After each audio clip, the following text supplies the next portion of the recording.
Don't you dare come to the ceremony event. It'll be a laughingstock if a drab oldie shows up. It's my big day after all. You better not come. I felt dizzy at Callista's words of being everyone's laughingstock. It seems Callista doesn't consider me family. To her, I'm just an embarrassment. Hey, oldie, where are you now? The moment I pressed the call button, I was greeted by Callista's grating voice. She spoke rapidly, her voice laced with panic. It sounded like she was in a state of frenzy. Leaving such a ridiculous note. You think you'll get away with it? Where are you? Come back home, right now. I could hear Brooke's voice, too. Both of them sounded desperate. My name is Ethelyn. I'm a 39-year-old housewife.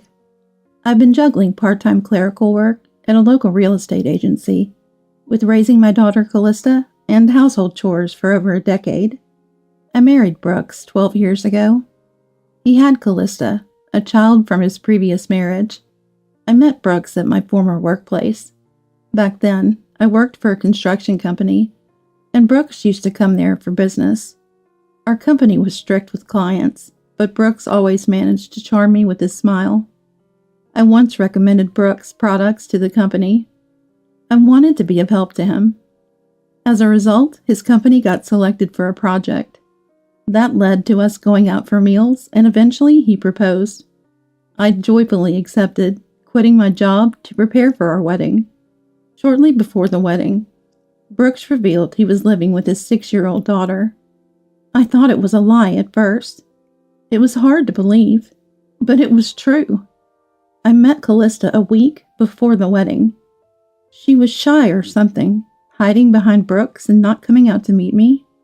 That's when I decided to live together for Callista, to turn her into a fine adult. Let's take care of Callista properly until she graduates from high school. I'm not sure why, but Callista's anxious eyes peeking from behind Brooks haunted me. Resolved, I chose to marry Brooks. It was my first marriage, and my family was strongly against it. Dad was furious, calling it nonsensical and ridiculous, but I went against my parents' wishes and married. Had I listened to them, I might have avoided the hell that was to come. 12 years into this marriage, Callista is now 18, on the verge of graduating high school. It should be a moment of joy, but I couldn't feel happy. The thought of making her a fine adult, as I had resolved when deciding to marry Brooks, came back to me. Hey, oldie, where's my knit shirt? You didn't steal it, did you? A couple of years after we started living together, Callista began calling me oldie. At first, she was kind. She gradually got used to me, but then she started calling me oldie, and her attitude became rougher. Is this a knit shirt you're talking about? I pulled it out from the laundry I was folding and handed it to Callista. Why did you wash it? What if it shrinks? It's supposed to be dry cleaned, you know. You really don't get it, do you? So clumsy. I had hand washed and air dried the knit shirt, thinking the cleaning process would damage its fabric. But I couldn't explain this to Callista, and could only respond with, I'm sorry. Callista snatched it from my hands as if she was grabbing it and said, You're really useless, before leaving. Her words were like thorns piercing my heart. I couldn't argue back, only apologize. I didn't understand why Callista had become so rough with me. Initially, I thought she was mocked for her father's remarriage, but apparently that wasn't it. Around that time, Brooks' attitude towards me started to change. He used to smile like he did when he was selling, but lately, he stopped smiling at home, and often seemed in a bad mood. And he began to call me, hey, or you. Callista's attitude towards me changed along with his. I thought maybe I wasn't doing enough, so I made sure not to slack off with household chores, and to keep a close eye on Callista. I wanted her to grow up to be a fine adult. But contrary to my wishes, Callista's behavior towards me got worse day by day. Calling me oldie had become the norm. I never heard a thank you from Callista anymore. Strangely, during parent-teacher meetings in elementary school, they said Callista was normal in class, showing no signs of a rough attitude. Brooks talked to Callista normally, and even smiled at times. meaning it was only towards me that she was so terrible. This hurt me even more. I couldn't talk to Brooks about it, as he had grown cold towards me, a far cry from his old self. I had no one to consult. I continued my life with a heavy and dark weight on my heart. I became isolated within my home. My isolation at home worsened. Since middle school, Callista stopped telling me about school, with Brooks attending events instead. I had to hear about the dates for sports days or art festivals from neighbors. It seemed like Brooks and Callista were getting along well, sometimes going out together. I wanted to be treated as part of the family by Brooks and Callista. I had hoped we would live happily together. I never knew not having that wish come true could be so painful. And Brooks' attitude towards me kept getting worse. "There's dust on the stairs. Clean it up. Aren't you the housewife? The toilet paper is running out. Are you even cleaning the bathroom? And you're really clumsy." I often received such remarks from Brooks. Originally, when we first married, we shared household chores. Brooks had been doing housework living with Callista. In the beginning, he was happy we could share the chores. Now, I do all the housework. "It's not right for the housewife to do all the chores." Brooks used to say that. Callista was an easy child to take care of, but that only made me feel more hindered and depressed. Whenever I tried to talk to Brooks, "You're not trying hard enough," was his dismissive response. In the end, it was all my fault. The more I tried to talk to Brooks, the more a heavy air weighed on my heart. And he would nitpick and persistently attack me over any mishap in household chores. "Can't even clean properly. No growth after all these years. Do you lack learning ability?" Brooks looked down at me with disdain. All I could do was apologize. "I'm sorry. I'll try my hardest. Please forgive me." Brooks would sigh exaggeratedly, as if fed up. "Even if you try your hardest, you can't do it. That's why you're being scolded. Always saying you'll do it, but have you ever actually done it?" Brooks' words whittled away at my heart. As time passed with my heart worn down, Callista turned 18. I was curious about Callista's plans for the future, but she wouldn't tell me, nor would Brooks. By this time, I had stopped speaking to Brooks and Callista unless absolutely necessary. I accidentally overheard Callista and Brooks talking about her post-graduation plans. It was eavesdropping, but I wanted to know, so I stopped and listened until the end. "I got it sorted. I can go to university on recommendation, and even got a scholarship. Thanks to you, Dad. Thank you." I could hear Callista's happy voice. She would never speak to me like that. "Good for you. It's the result of your efforts. It was worth pushing all that clumsy housekeeping onto that inept maid." Could they be talking about me as the maid? "Yeah, it was a good way to vent my stress." I could hear their scornful laughter. I left the spot and locked myself in the bathroom, the only place I can be alone. I crouched in the toilet, holding my head and crying. To think that Brooks and Callista thought of me in such a way. I had endured these past 10 years. No matter how close to breaking my heart was, I continued as Callista's mother and Brooks' wife. Even when my heart screamed that it was at its limit, I pushed through, trying my best. There were times when I thought I couldn't get up, but I forced myself to, preparing lunches, making breakfast, doing laundry and cleaning. Honestly, I just wanted to lie down because it hurt. But if I did, I was sure I would become unnecessary to Brooks and Callista. That fear kept driving me. I spent my days exhausted. Honestly, I don't remember much from that time. One day, when I was out shopping, a neighbor told me something shocking. Tomorrow was Callista's high school ceremony event. I couldn't say I didn't know and just vaguely smiled before leaving. As soon as I got home, I collapsed on the sofa. I had always thought about making Callista a respectable adult. Her high school graduation was supposed to be a milestone. Yet again, I was left out. In this house, I'm forbidden from having a smartphone or using a PC. The only thing I have is a simple mobile phone that can make calls.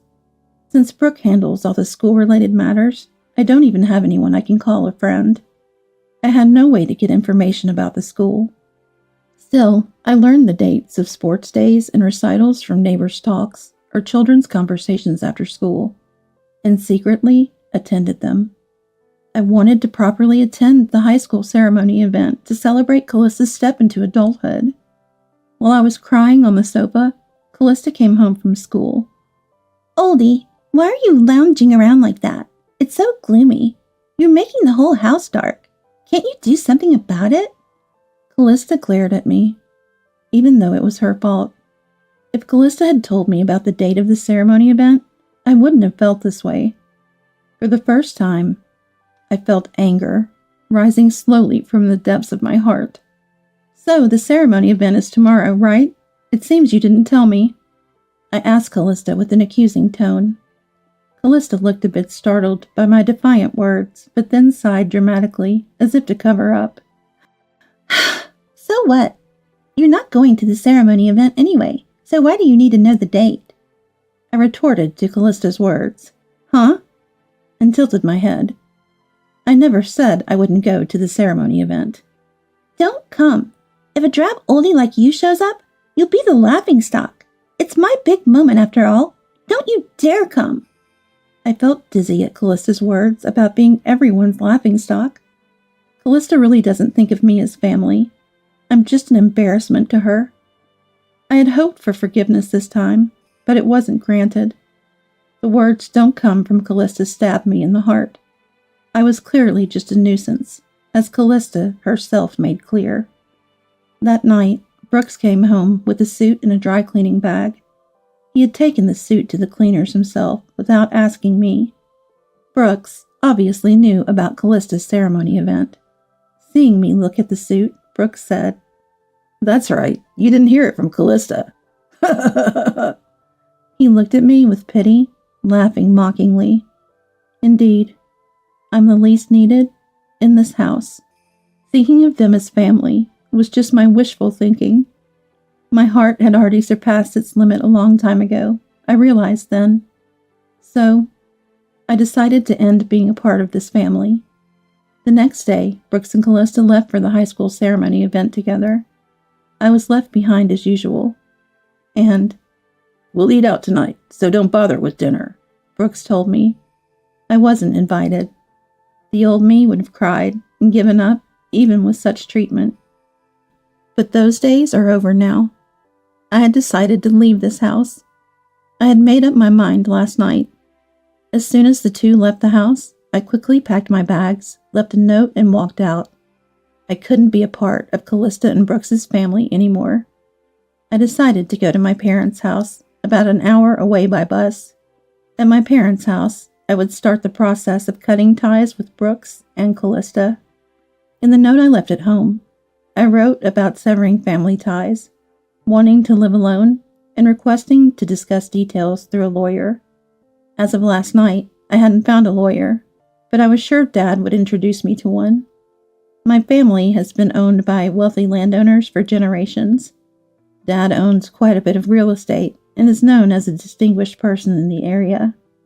He surely had contacts with lawyers in his network. I remember meeting a lawyer when I was at my parents' home.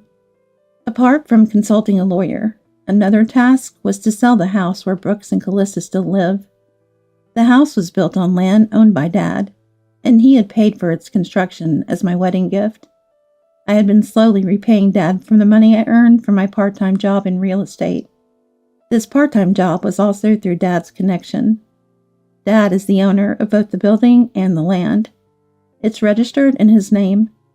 At that time, Brooks probably thought the house was a gift and never asked about the ownership. Maybe he was afraid of offending Dad and losing the house. Brooks is only brave in front of those he sees as beneath him. He's aggressive towards inferiors, but fawns over superiors. I recounted everything that had happened. As I spoke, tears flowed uncontrollably. My sobbing was incessant, and I had to pause my story many times. But Dad listened till the end. Tears welled up in his eyes, too. What made me happy was that Dad didn't blame me for my decisions back then. In the end, "You've had it hard," he said. Then Dad made several phone calls, and soon lawyers and real estate management people came to the house. Everything happened quickly after that. It was decided that the house would be demolished. The demolition was set for a week later. In the note I left, "Please leave within a week," I wrote. Dad sarcastically remarked, "That's quite generous of you." But I didn't just want to deal with complaints later. The week passed as I consulted the lawyer about the divorce. I told Mom about the divorce too, and we cried together. I'll never forget the moment Mom's face turned devilish for a second. Dad and I also talked about the future. I had to establish a new life foundation. It took courage and was painful to talk to my parents, but once I did, my heart felt lighter, and for the first time in 10 years, I slept soundly. After a relatively peaceful week at my parents' home, my mobile phone rang. As expected, it was Callista. Honestly, I didn't want to talk anymore. The memory of Callista's past treatment came back, leaving a dark stain on my heart. I decided to ignore it. But the calls didn't stop, and Brooks also called repeatedly. They must have been calling about the note I left. Maybe they were contacted by the demolition company. And for 10 years, Callista had always called me oldie or you. She had been exploiting me. The way I was treated for so long was nothing like how a family should behave. The thought of dealing with Brooks and Callista again sent shivers down my spine. However, I can't just leave things as they are.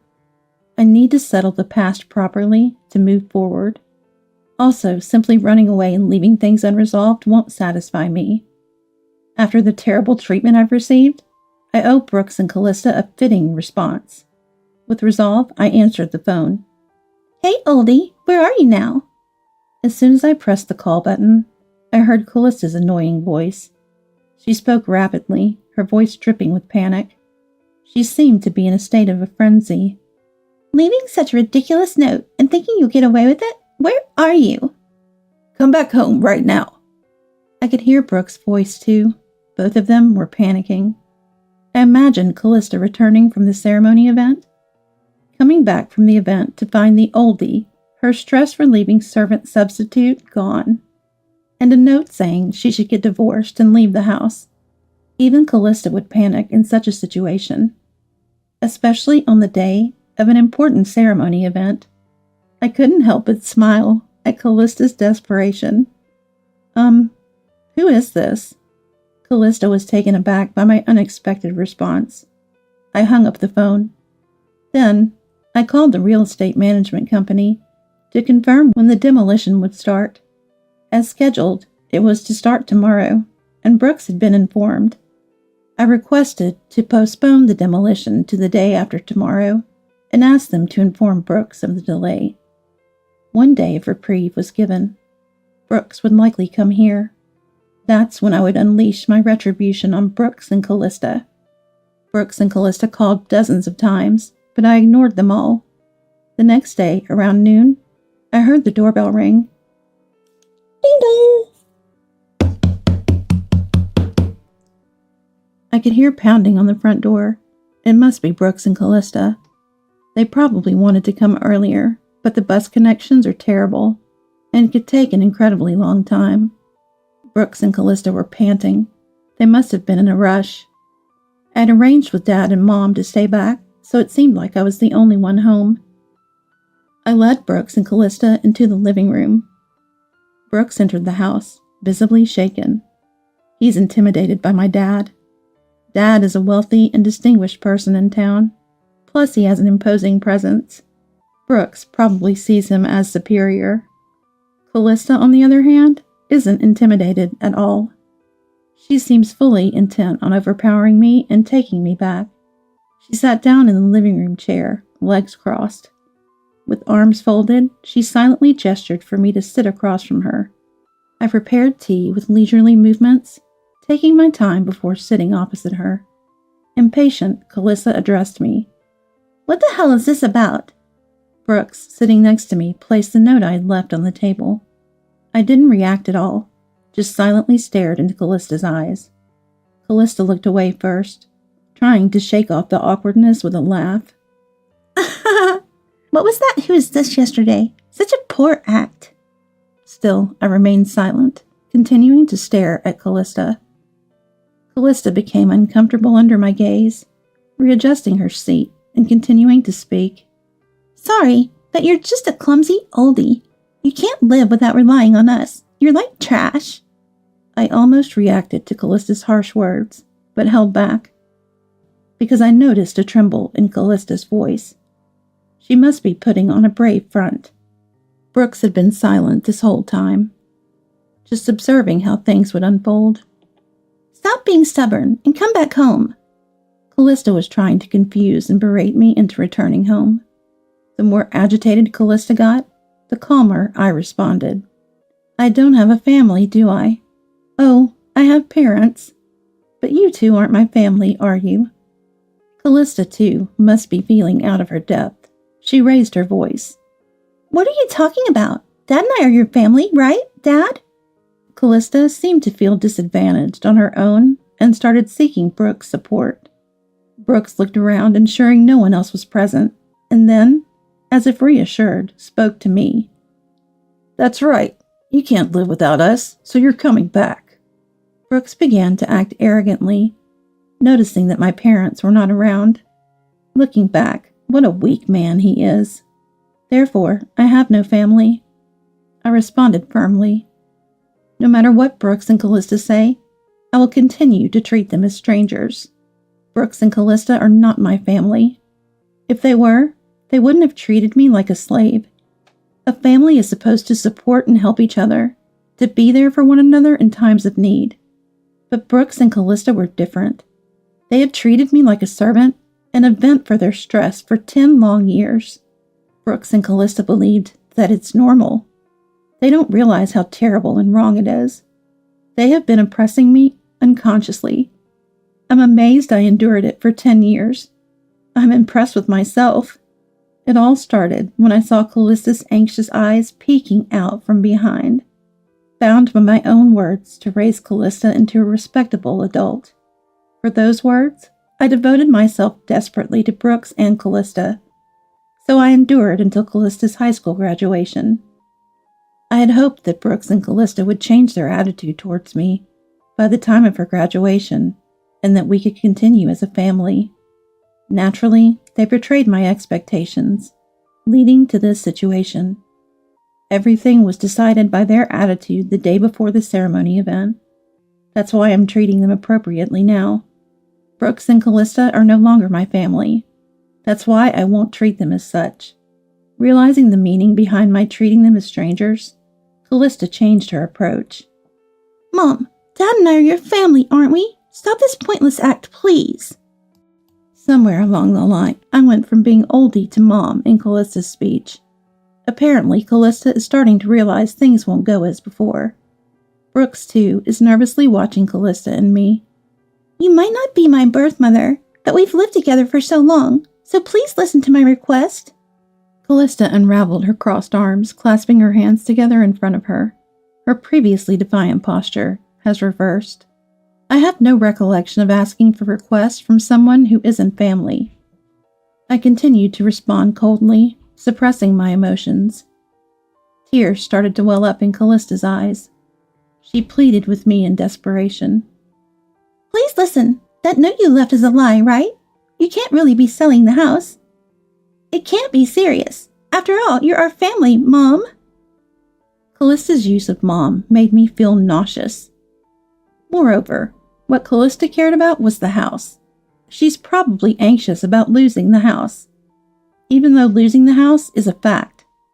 Is she only concerned about that? I wondered. In the end, it seems I'm unnecessary as long as they have a place to live.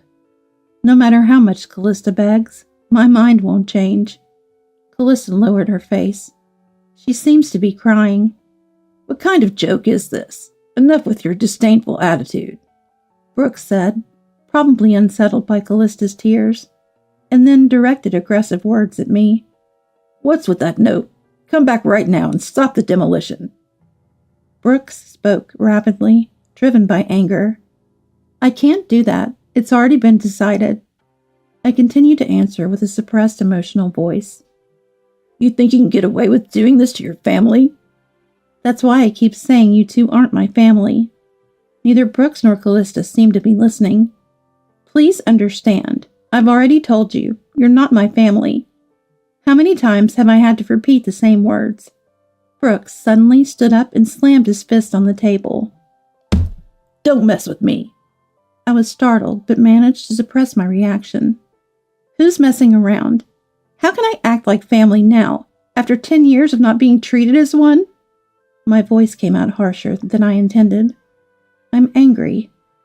I'm not showing it, but anger is bubbling up inside me like magma ready to erupt. Brooks and Callista's selfish actions are unforgivable. They trampled over my 10 years of hellish suffering and my efforts to overcome it. I tried to be a family with Brooks and Callista, but they rejected it, mocking and using me. They will never understand how lonely and painful it was to be excluded. I longed to be treated as family, but my wishes were never fulfilled. It took me 10 years to give up. I continued to try to build a relationship as a family, as Callista's mom, but this is the result. A self-mocking smile appeared on my face. Brooks and Callista looked at me with surprise, seeing my dry smile. Brooks seemed to lose his strength and slumped into the chair.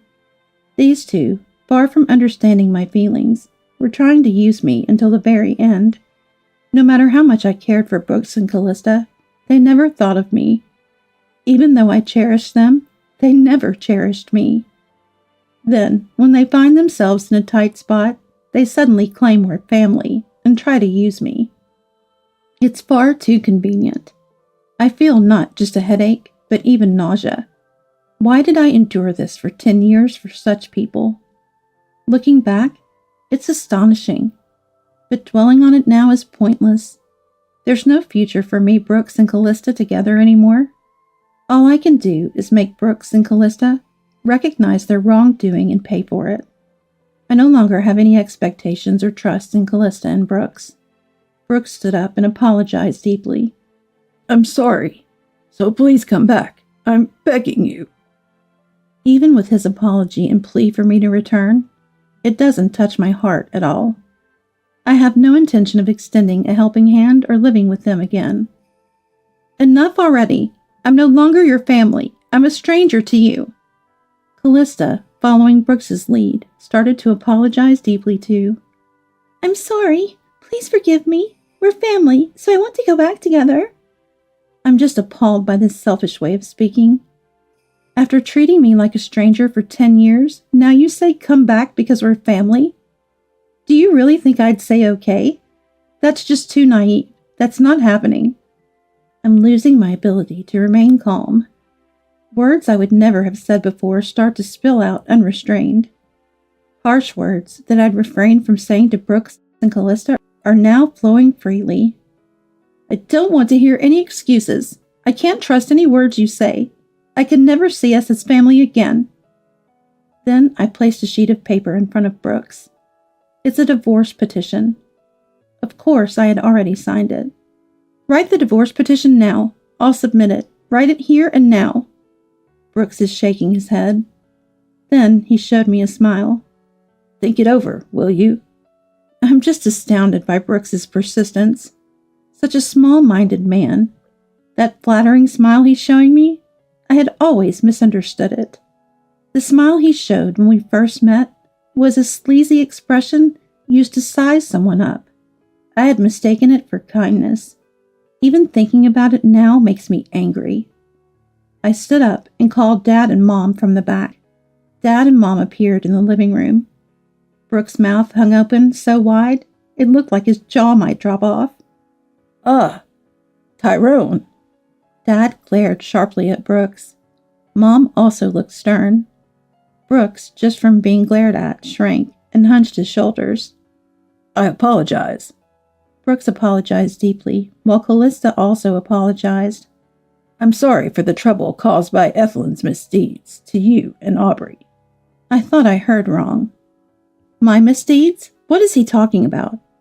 Is Brooke still trying to evade responsibility even now? I see Dad's eyebrows twitch slightly. However, Dad remains silent.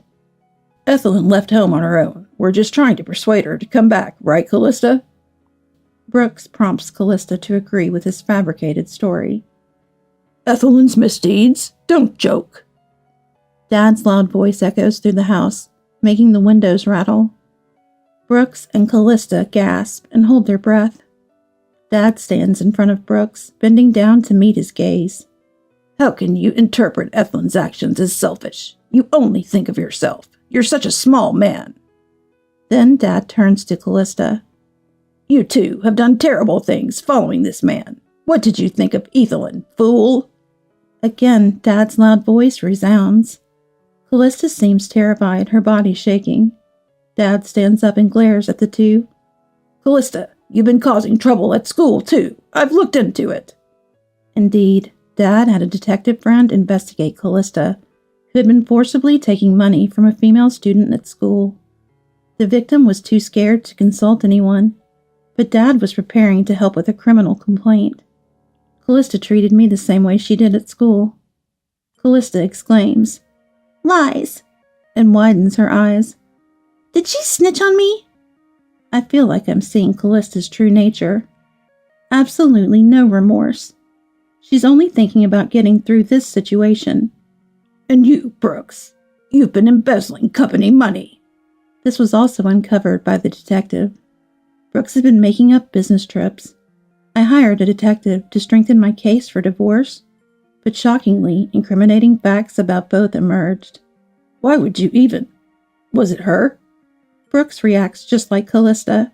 No remorse. Too stubborn. They won't just face punishment from me. They need to face social consequences too. Mom speaks up. Well, that's enough. Sign the divorce papers and leave this house as soon as possible. Brooks, while crying, mutters, No, I don't want to. But he seems to give up after Dad hands him the pen. He sits down and signs the divorce papers. I glance at the clock. It's almost 7 p.m. The last bus home is at 7:30 p.m. Missing it means no other buses until tomorrow morning. It's a small town, no taxis available. If they miss the last bus, Brooks and Callista won't make it in time for the demolition tomorrow. They probably didn't bother packing, thinking they could persuade me. As I hesitated whether to tell them about the last bus, Callista suddenly started talking in a sulky tone, saying something unbelievable. But this divorce was initiated by the oldie, right? Dad, you should get alimony. It seemed Callista had given up and become defiant, realizing everything was exposed.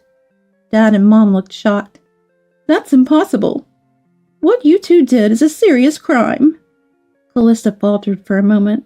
Show me the proof, but retorted defiantly. I placed a notebook on the table. This is the diary I started writing since I got married. Callista glared at me with a mocking look. How can you have any evidence without a mobile phone or PC? You don't seem to know that a diary is valid evidence. It's not just videos, audio, or images that count. Callista looked stunned. That's right, the lawyer agreed. This diary is substantial evidence. Brooks and Callista, realizing their defeat, hung their heads. I exaggeratedly looked at my watch. The last bus has already left. You can't get back home tonight. Mom looked at Brooks and Callista coolly. Yes, no taxis around here, and I doubt there's a convenient hotel. Okay, we're done here. Please leave now. Brooks and Callista left the house as if being chased out. From the second-floor balcony, I could see them hurrying towards the bus stop, probably unable to believe the last bus left so early. Watching Brooks and Callista's retreating figures, I felt a release in my heart. Some loose ends remained, but it felt like an end to me. After missing the last bus, Brooks and Callista, unable to find a taxi, ended up walking for about an hour to a hotel. The next day, when they reached the house, demolition had already progressed, but they managed to salvage some clothing. I had actually temporarily stored the contents of the house, including furniture, appliances, and my belongings in a warehouse, but I didn't tell Brooks and Callista. Later, the lawyer reported that the divorce was finalized, including a claim for compensation due to the divorce trial. Brooks was reluctant to pay the compensation, but pressure was applied to his company to ensure payment. Based on the detective's report, Brooks was fired for embezzlement, and Callista, involved in police matters, was expelled from high school, not to mention her university plans. Brooks, having lost his job, could only afford a small old apartment far from the station. There, he and high school dropout Callista lived together. Callista blames everything on Brooks, who in turn frequently scolds her, leading to constant quarreling, as reported by the detective. After quitting the real estate part-time job, I was unsure about my next step. Then, Dad suggested I help with the family business, so I started working at a management company handling his resort properties. Life in a resort area is a change from city living, surrounded by nature, and it's refreshing change. I also started keeping a dog, so I don't feel lonely living alone. Right now, this dog is enough to be considered family. I'm content living a relaxed life with just me and my dog.